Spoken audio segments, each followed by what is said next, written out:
This recording will provide a brief walkthrough of how to join a WebEx meeting, connect to your audio and video, and engage with other people in the web conference.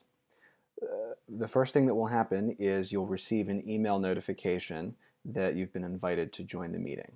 When you click on this Join Meeting link, this is the page that you'll see. It will bring you to the Catholic Apostolate Center WebEx page, specifically a page for the meeting to which you've been invited.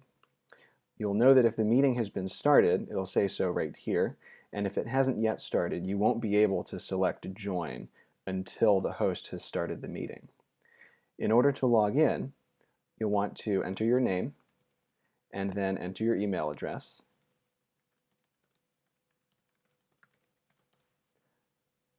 And then select Join. This will then open the WebEx window, allow it to load for a moment to connect you to the system, and then you'll be greeted with a pop-up that will allow you to connect your audio and video for the web conference. As you can see here on the left, you have some audio connections that you can choose from. You can either have the system call you on your phone, or you can call the system. The preferred option, though, is to call using computer. So this will connect to the audio conference through the internet on your machine. So that will be the default, and you can leave it there to begin. That's the best way to start. And then if you'd like your camera to show your video once you've logged in, you select your webcam on this side. And you get a preview here. You can also, you get this pop-up here that will allow you to just turn off your video before you connect. You can turn that back on by selecting your webcam here. So once you've selected your options for audio and video connection, click Connect, and it will log you into the system. So at this point, you are fully connected to the meeting. People who are already in the meeting room will be able to hear you, and you'll be able to hear them. So a few notes on navigating this window. If we have any PowerPoint slides or documents that are being shared, they'll appear in this space here on the left two-thirds of the screen. But the first thing that you'll see is your Quick Start menu. So this will have the meeting number, the title of the meeting, as well as options to change your audio connection, share things, and if you're the host of the meeting, you'll be able to invite individuals. But you can copy, if you need to forward the meeting to someone else that's trying to connect and doesn't have the link, you can copy the link here and then send it to them that way. So if you need to change any options with your audio connection, you can go here where it says connected to audio. You can change your settings here.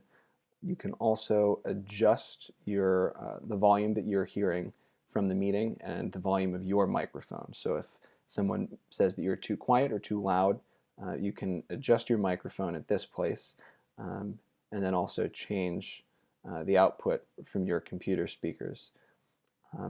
In the event that your audio through the computer is not sufficient and you can't hear what's going on, even if you change the volume and it's still not working, you can go here and select Switch Audio. What this will do is give you the ability to call the meeting through your phone, or have the meeting call you through your phone. So the way that will work is if you say call me, you can put in your phone number, the system will call you and connect you to the meeting through your phone. Or if you call in, it'll give you a toll-free number to dial. Then you enter the meeting number, which it calls as an access code, and then it'll ask you to enter your attendee ID. Now, as I said before, the best way to connect to the video conference is to call using your computer. This will have you directly synced with what's going on in the system. There's a bit of a lag if you go through your phone, but that's a useful alternative if your internet connection is slow or something of that nature. You can find specifics on the call-in numbers and the access codes and the meeting numbers here under the Meeting Info tab. There'll be other tabs that pop up if PowerPoint slides or other documents are being shared as well, and you'll be able to select through them just by clicking up here. Now, as far as controlling your audio and video, next to your name, you'll have a list of attendees here on this side of the screen. Next to your name, there's a small icon here for the video. You see it pops up, it says Stop My Video. So if you click on that, your video will turn off. If you click it again, your video will turn back on. So you know that it's engaged if it's colored like this. But you'll also see yourself in the bottom right corner of the video here. And then for your audio, you can mute and unmute yourself with this button.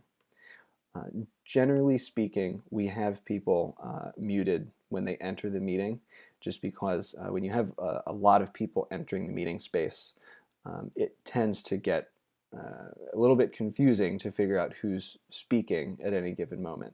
So generally we ask that you mute yourself like this until you're ready to say something. And then if you need to chime in or ask a question, you can just select unmute.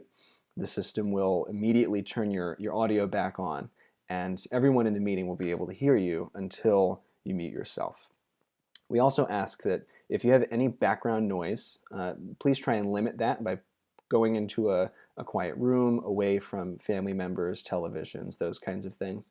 And if you get any noise disturbances from your end, we do ask that you please remember to mute yourself so that everyone else in the meeting doesn't hear you, because that does add to the noise coming through the phone line.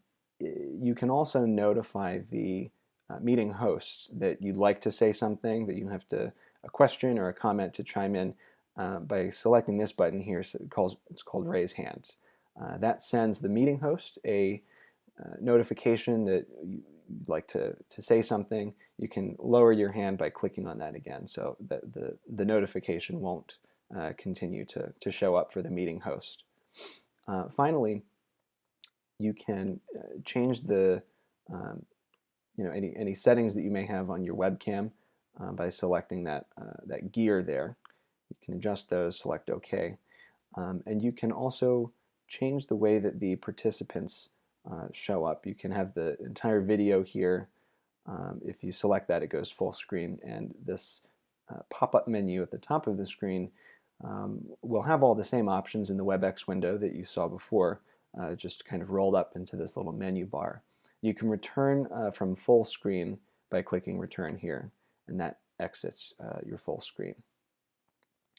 If you need to send any kind of nonverbal communication to someone, if you want to make a side comment to someone, ask an individual to bring something up when they're speaking, or if you have a question for the meeting host or one of the presenters, you can send a chat message to all the participants here, or you can select a specific user.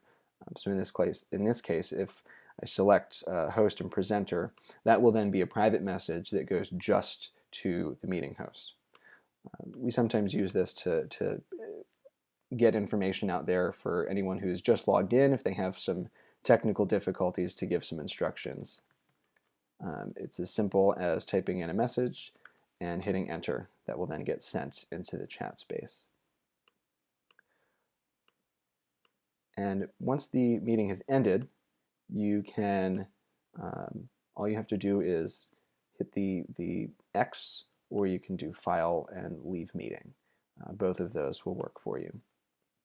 If you have any questions, technical questions during the meeting itself, you can go into the chat here, make sure to go to the host, and the host will then answer any questions you may have. Also, feel free to refer back to this video when you're connecting or in advance of the meeting to make sure that you're comfortable with the system. So thank you for listening, and we hope that this will provide you some additional assistance in logging in and making your attendance at the next meeting a bit more smooth.